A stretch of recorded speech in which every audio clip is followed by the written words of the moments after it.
we have divided our talk in two parts. The first part I will give, and then at the half of the time we will switch to Michael, and Michael will give you the second talk within this lecture. Many thanks for invitations. Hello, now we can see you. That's nice. It's a pity that we are not in Ljubljana. This is a very beautiful city. My father was professor in Ljubljana. He was a botanist, and I was very often when I was a child in Ljubljana. But I can't speak the Slovenian language. This is a pity, so we use English now. The topic of our talk is Healing Alps, the health-promoting assets and the potential threat scenarios of the alpine space in times of climate change.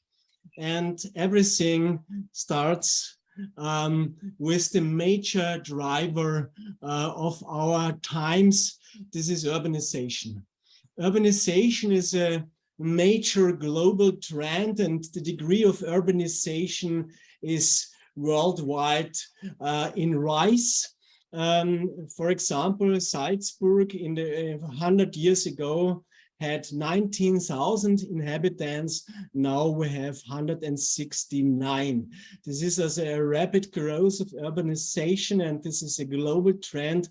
For example, in Germany, 77% of all Germans are living in urban agglomerations bigger than 100,000 inhabitants. But for example, in Belgium, nearly 98% of all persons are living in cities. This is a major driver of climate change, but this is also a major driver of other phenomena that are threats to human health. These are, for example, two pictures from March last year. This is a picture of Berlin and the picture of Milano, and what you can feel is the fine dust in the air, especially in winter. This very, very bad air. On the right side, you can see a map where the loss of life months is visualized on a Europe card, a Europe map. And what you can see on that map is when you're living in Milano or in Torino or in the Po flatlands, or you're living in the north of Germany, in the northwest of Germany, you lose 3 life years just because of the particulate matter of the bad air compared to other regions in Europe in mean. In that belong, the Alps are like a green island in a sea of fine dust. So we are living in a very healthy environment, north and south of the Alps in Ljubljana, but also in Salzburg, in the green parts on that map. In medical termini, we are, there is a, okay, no, this is not the hand raised, my picture is very slow. Okay, the urbanization alters the exposome in which we are growing up and in which we are living. The exposome is everything around us. It's the sum of all environmental exposures in one's lifetime. These are internal exposures, gut microbiome, but also external factors like fine dust, like pesticides, like herbicides, and other or diesel exhaust. And in this process, and this human exposure from one individual person starts before his or her birth. It's including all factors before coming to this world. The maternal imprinting of the exposome is also very important. The exposures in this meta-exposome is from chemical, biological, and social nature. And it's the metaverse formula. It's the connection of everyone with everything and everything with every other thing. This is global health. This is planetary health. And this is the exposome in time and in the time that we are momentarily living. Excuse me. The urbanization changes the way we're living. The urban exposome leads to a lack of movement. It leads to crowding and stress phenomena. The leisure activities are altered, and also the eating habits are different from persons that are living in the countryside. And this altered exposure of the cities leads to a lot of civilization diseases. That causes are written down here. It's the physical inactivity, it's the sitting is the new smoking paradigm. So sitting is one of the worst risk factors human beings could have.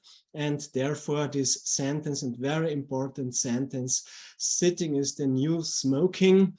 Stress and crowding is also urban associated, and of course the less biodiversity, minor biodiversity, altered microbiome in cities compared to the urban and countrysides. For example, too many people in too little space leads to a permanent activation of a brain region called the anterior cingulum and the amygdala. This is a fight and flight modus which is activated in the brain, and therefore, and this is the causal agent of this phenomenon, the disease risk for a man living in a city to get a schizophrenia disorder is 190% higher compared to a man growing up and living in the countryside. In women, it's a depression rate, it's 40% high depression rate in cities and so on. And this meta-complex of exposome leads to this stress phenomenon and stress-associated illnesses. And the psychiatric disorders are in an exponential phase. The COVID crisis was also an additional driver in that belong. On the other hand, we have all the beautiful national parks. We have our alpine space. We have everything which you are living within, which are you nearby. Now, in the moment in Ljubljana, you have these alpine pastures. You have these snowy mountains. You have all the green, and what you and especially in Slovenia have, and we do not, are the seaside, this maritime blue, and all of these factors, all of these natural factors are preventive, but also therapeutic and rehabilitative for some of the mentioned diseases. We summarize all these working factors as the healing power of the Alps, and this is a multimodal complex of high altitude with clean air and less oxygen. This is the rich microbiome of your Slovenian alpine pastures, for example. This is the anti-inflammatory milieu that is associated with altitude and all these psychological phenomena like evolutionary conditioning. Stress is very good reduced at those places that fulfill some evolutionary criteria. For example, drinking water reduces stress. A look out of a window to a green tree reduces stress. All these evolutionary things, especially in women, this is called affective forecasting. Women can anticipate much longer than men that something beautiful will occur, and have then this stress reduction phenomena. This is the silence and darkness, all the healing waters, all your thermal spas you also have in Slovenia. The musculoskeletal system is trained via exercise in a certain dimension, via mountain hiking. It's less crowding in the Alps. You have the mountain forest with all of its benefits as a fine dust filter, but also with the psychological benefits forest bathing has. This is a special topic of Michael, who conducted the clinical study, for example, last year. So we have a lot of different dimensions and a lot of different modes of action on different bodily systems. And we can talk about the healing power of the Alps to put in some evidence.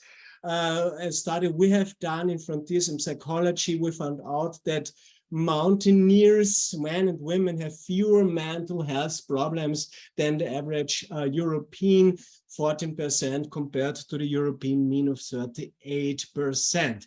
This is a cross-sectional study. This is not causality, but it's a very, very high correlation of mountaineering and better mental health. Another thing we have studied, we compared indoor and outdoor exercise in a clinical study, and we compared indoor hiking 3 hours up and down with mountain hiking outside. And we found out that this green exercise, and this is the terminus, that this green exercise leads to more positive affective valence, lowers negative affective valence, better than indoor sports. It leads to higher activation after the intervention with feeling less fatigue, and we even found our statistical significant effects on stress hormones, heart rate variability, and even blood pressure compared to the indoor situation. This is not the most wanted study from fitness studios, but it's very important to mention that doing sports outdoor, green exercise is more effective than doing sport indoors. This is what my institute is dealing with. We conduct randomized controlled trials to find out how nature, how the alpine space acts on the health of man. And head of this working group is Michael.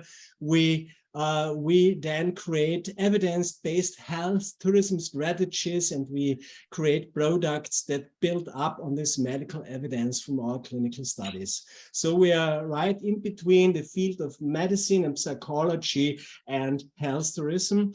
We have one brand, it's called Patients into Nature, and on the other side, Nature to Bedside. We have a very sophisticated virtual reality laboratory where we generate high immersive natural scenarios to bring the nature back to bedside to those patients that cannot go on into a healthy holiday stay because, say, in the palliative settings, because they are too ill.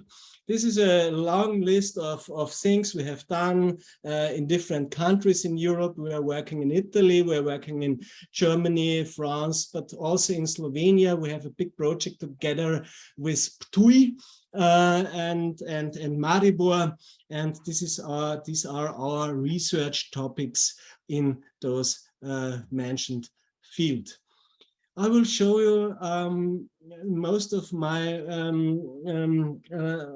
time left. I will spend on the healing factor of alpine waterfalls and how active or how alpine waterfalls act on the health of allergic and asthmatic patients.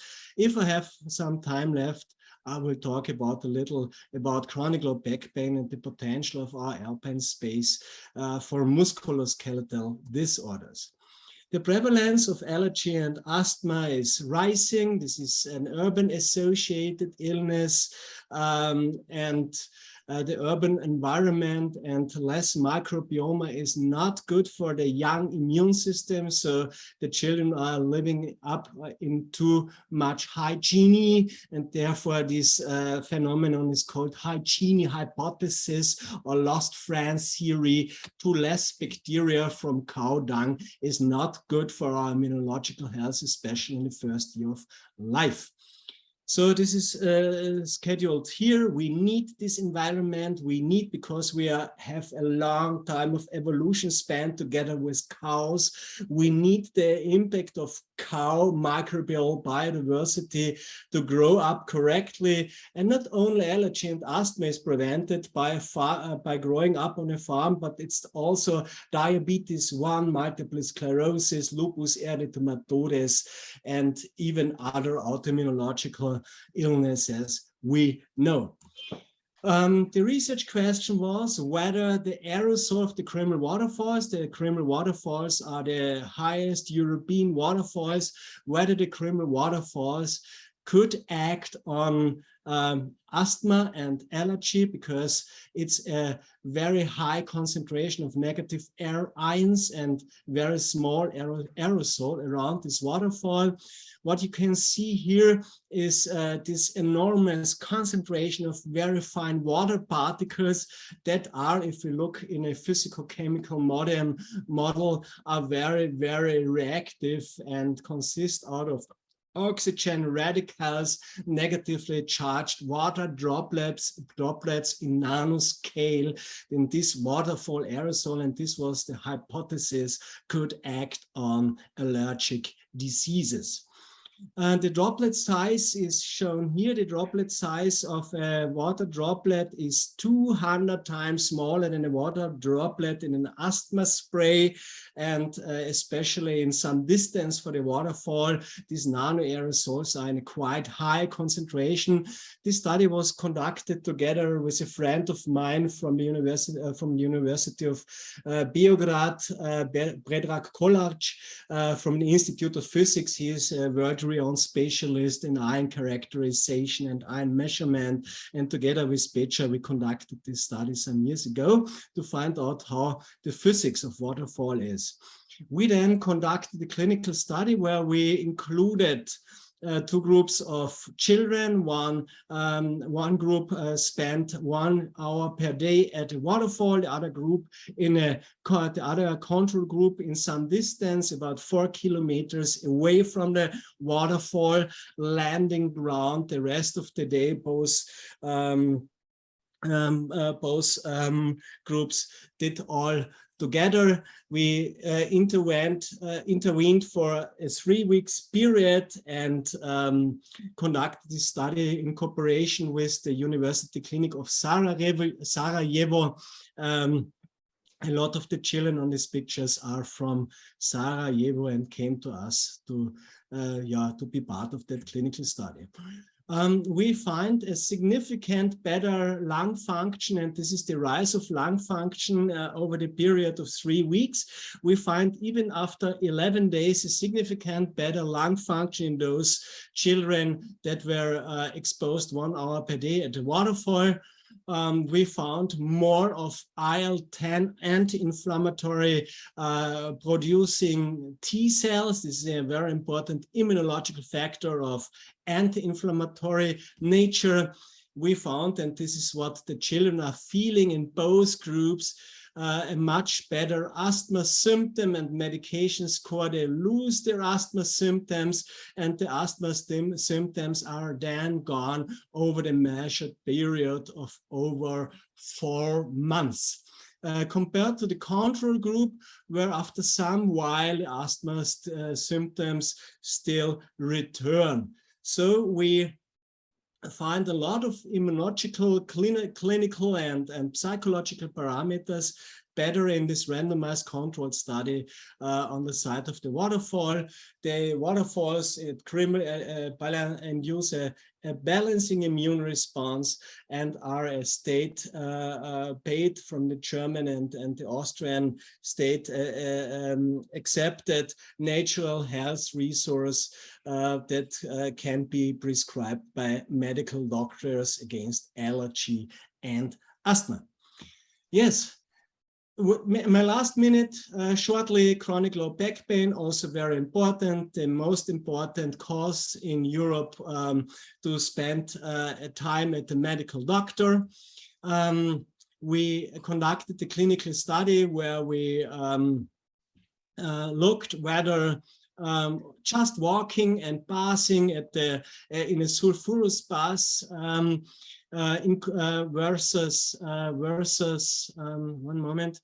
So we compared whether hiking and bathing or hiking alone leads to a better musculoskeletal system and less pain in those persons with chronic low back pain. We conducted a clinical study in the west of Tyrol, in Atlantic. It's sunny weather, it's rainy weather. We did a lot of work, and we found out, and this is most important, that our alpine space and hiking in the alpine space for 1 week, together with 20 minutes bathing, leads to a significant and sustainable pain reduction over the period of 120 days. Well-being is not so important, but look at this orthopedic parameter. This is a orthopedics parameter. It's called Medimouse. This is a measurement parameter, not a subjective parameter. And even there we have 120% better orthopedic situation in those persons that went hiking and bathing. So very, very interesting in terms of immunological diseases, the alpine space, also in musculoskeletal disorders. We have a lot of assets, even the marital quality, for example, of married couple betters for 240 days after a mountain stay together. We intervened for 1 week and measured how long the quality of marriage and the quality of relationships got better. And we even have benefits on married couples using the healing power of the Alps. This is my last slide. The Alps are good against therapeutic agent, against back pain, allergy, immunosenescence phenomena. They are preventive, they are rehabilitative, they have a lot of health tourism potential. And what's most important here, talking in front of specialists from CIPRA, nature conservation, because of the medical potential of our alpine space, is very, very important in terms of the One Health concept. Well, thanks a lot from my side. I will switch to Michael. Or do you have some spontaneous questions until now?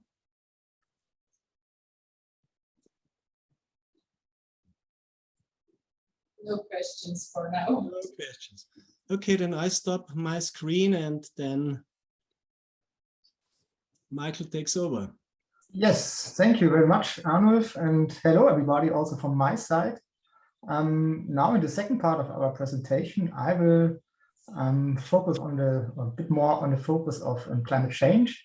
And since I don't know what your level of knowledge is on this topic of climate change, I'm going to give you a brief recap or reminder at the beginning. And so first, my two first questions are, why do we have climate change? And the second question is, why is climate change a problem for us? And then in the second part of my presentation, I will look a bit closer to the alpine space or alpine region and see what impacts of climate change are there. First in general, but also for the tourism industry in the alpine region. And finally, we want to look on some adaptation strategies in tourism. So firstly, let's have a look on the greenhouse effect, because this is the reason why our climate is changing. So first of all, not all the energy that's coming from the sun is stored on the Earth's surface or is reflected back to the space, but parts of it remains in the atmosphere for a longer time. And this causes the Earth to heat up additionally to the direct sun energy. This so-called natural greenhouse effect is basically good for us, because without this greenhouse effect, it would be around 30 degrees colder on Earth. So it's the reason why we can live on Earth is this greenhouse effect. Just for your information, the most important greenhouse gases are carbon dioxide, methane, and nitrous oxide. There are 3 more gases listed in the international community, but these 3 are the most important. So just for you to remember this. Here you can see the greenhouse effect also in a graphical illustration. And as you can see, the largest part of the sun energy is absorbed on the Earth's surface, and this warms the Earth in the first line. But parts are also reflected back into space, and some parts remain in the atmosphere. And there it contributes to the Earth's additional warming. And the more of these greenhouse gases we have in the atmosphere, the greater is this greenhouse effect. So, as I said, this is basically, it's not a problem that we have this greenhouse effect, but it is that we as humans and with our humans' actions boost this natural greenhouse effects. For example, by burning fossil energy, by working in our industries and transport situation. So the humans boosting the natural greenhouse effect. And as a result, the Earth is warming faster than it would do naturally. Still, that's not a problem in principle, just for the Earth. But if you look at the changes in the firmware conditions for our lives, then it could become a problem for us. If we take a look also on a graphic form, you can see the CO2 concentration in the atmosphere over the last 140 years. This is the gray line that starts on the left-hand side and goes up to the right, to the top of the right side. And to make this concentration a bit more concrete, you can take a look on the temperature on the Earth's surface, and then you have to look on the colored bars. And here, the zero line, so the zero line in the middle is the average of the mean values of the years 1880s till 2020. And then you can see it has become increasingly warmer since the middle of the 20th century at the latest. And this had become more and more obvious since the 1980s. So you can see on the right-hand side of this graph, the red bars. And if you now look at for the 5 hottest summers since 1818, you can find all these hottest summers in the last 10 years. So this means that this trend is now becoming more and more stable, and is now also clearly notable here in our region and also in the Alpine space. Okay, and with this temperature increase on Earth, there are coming some other climate changes to us. So if you look at the Alpine region, then we also have this addition, in addition to this temperature increase, which in the Alps, by the way, has so far been faster than the global average. It's also a change. Sorry? Sorry, no, pardon. Okay, sorry.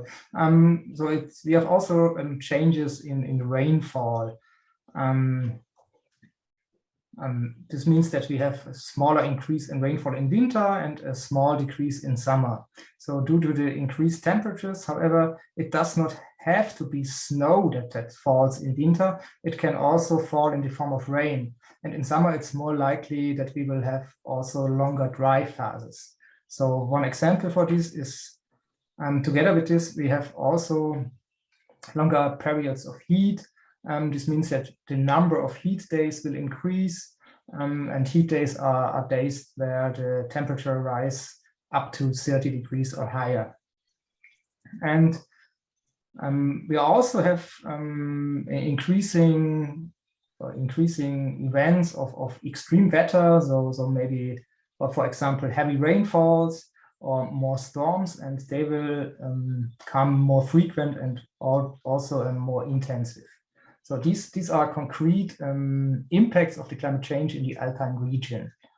When we now look at the tourism side, there are basically two things that are changing as a result of the climate change. One is the natural environment. In this environment where we create our offers for tourism, where we use all these natural resources, as Arnulf showed us, and on the other side, the impacts of climate change are also changes the guests' behavior. So the guests are also adapting this new natural environment and change their behavior. And on these two things, we want to take a closer look on the next slides. So in principle, when we look on tourism, all these impacts of climate change affects all types of tourism. But the challenges for the tourism types are different. So I think it makes sense to take a closer look on the mountain and snow tourism, because we want to talk about the alpine space.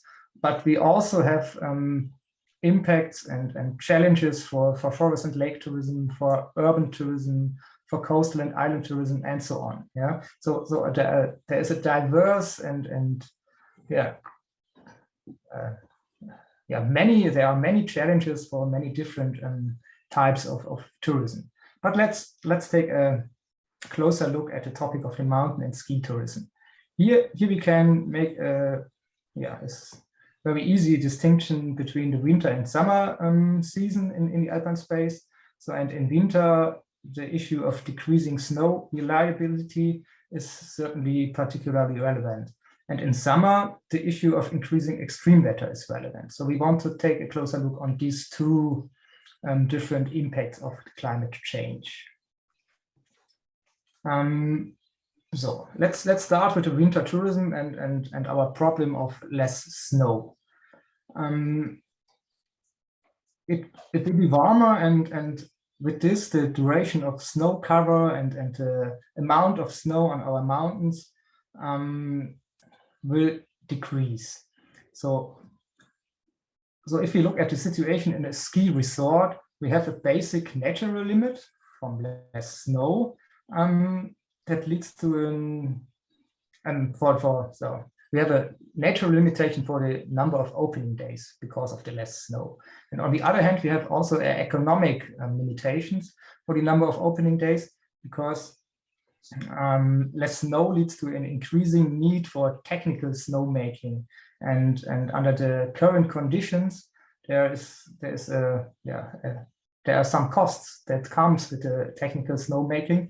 And if it's too expensive to make snow, it's not very sensible to open the ski area if you have more costs than you can get and revenue back.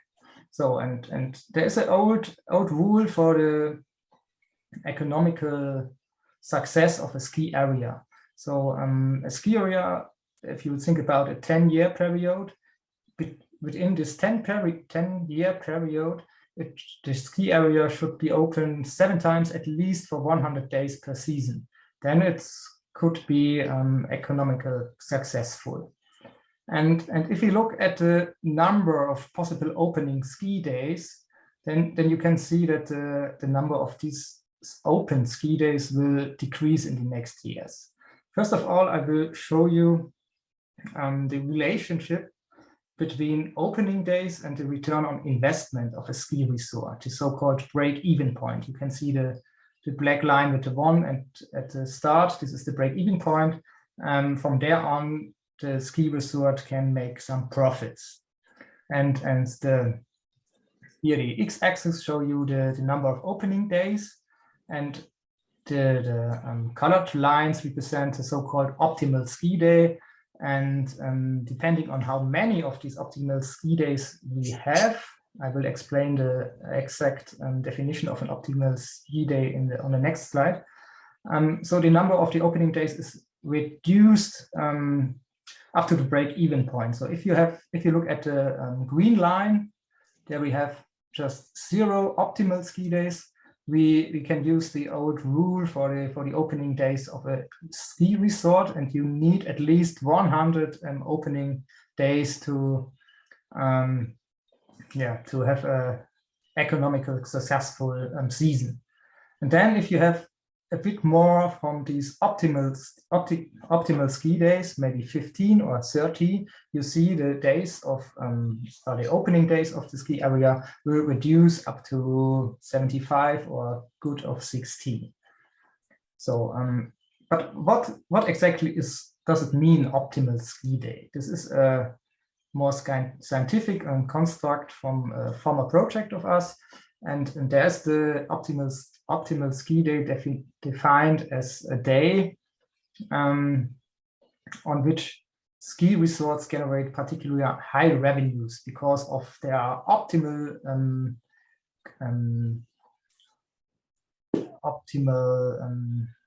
Bedingungen. Conditions, Michael. Conditions, thanks. Sorry, optimal conditions for skiing. So first of all, we have no rain or we have no snow.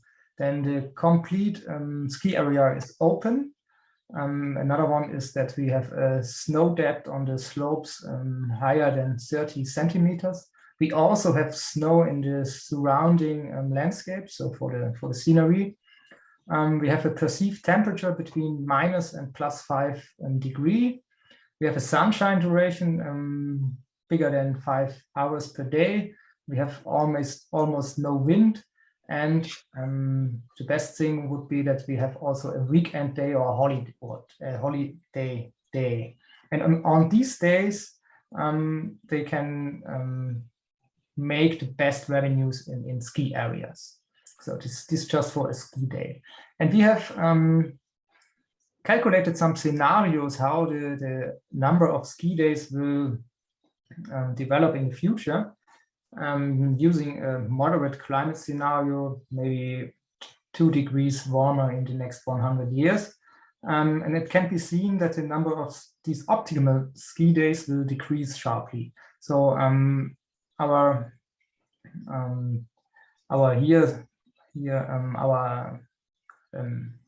region that we are looking on is the Upper Danube region, Upper Danube area, and I have put some cities in this area that you have a better orientation. So we are talking mostly about the German Alps and also about the Austrian Alps here in this case.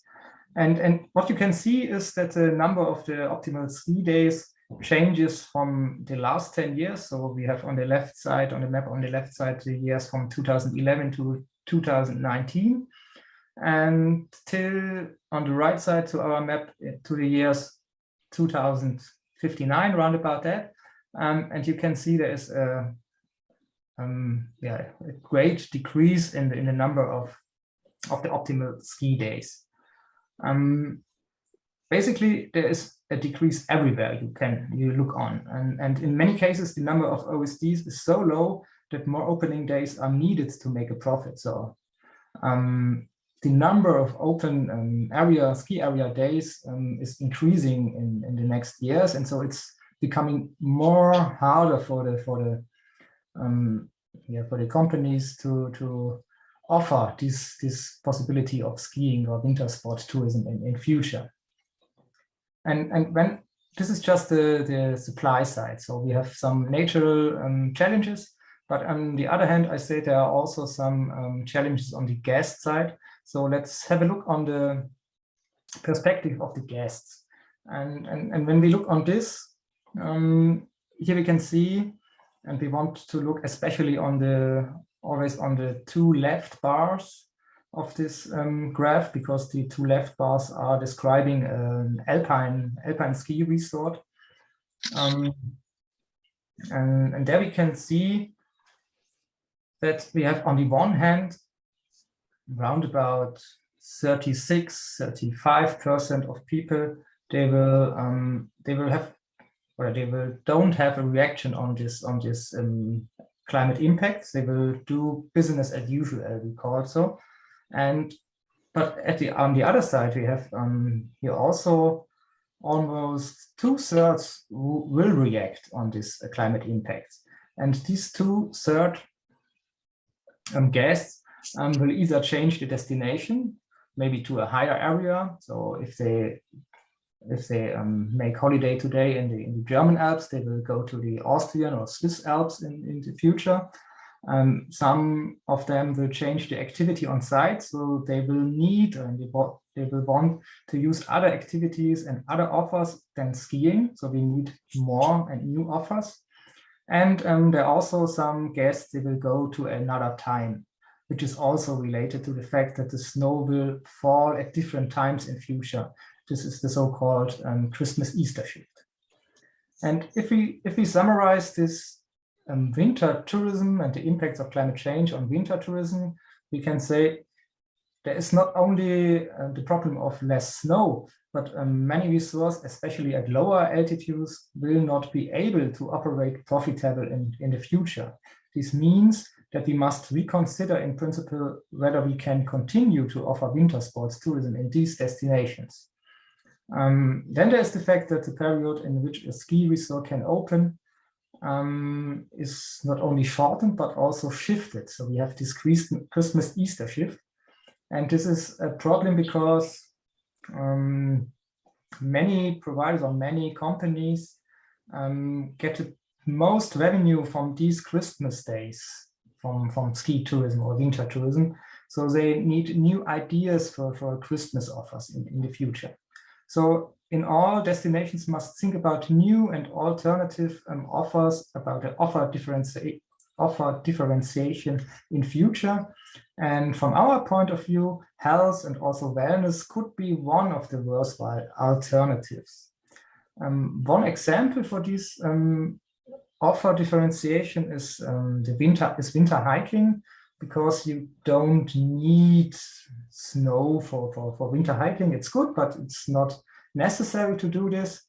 And it's more about the movement, the green exercise, or in this case, the white exercise in the cold and fresh air. And if you combine this winter hiking with the topic of health, one of our studies shows us that 10 days of winter hiking has a very positive effect on allergy patients. So you could create a winter offer for allergy patients. And our study also shows that this effect of 10 days of winter hiking has, or that this effect lasts at least for 60 days. So it's a long-term health tourism offer that we have here with winter hiking. Okay, and then let's look on the last few slides on the summer tourism in the Alpine region.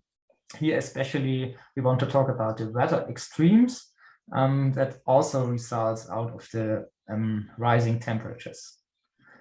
So,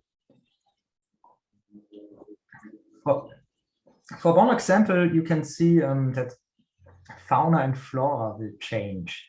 That means that we will have new species in the Alpine region, for example, some mosquitoes or ticks, and they can certainly present a health risk because they can bring new diseases to our Alpine region.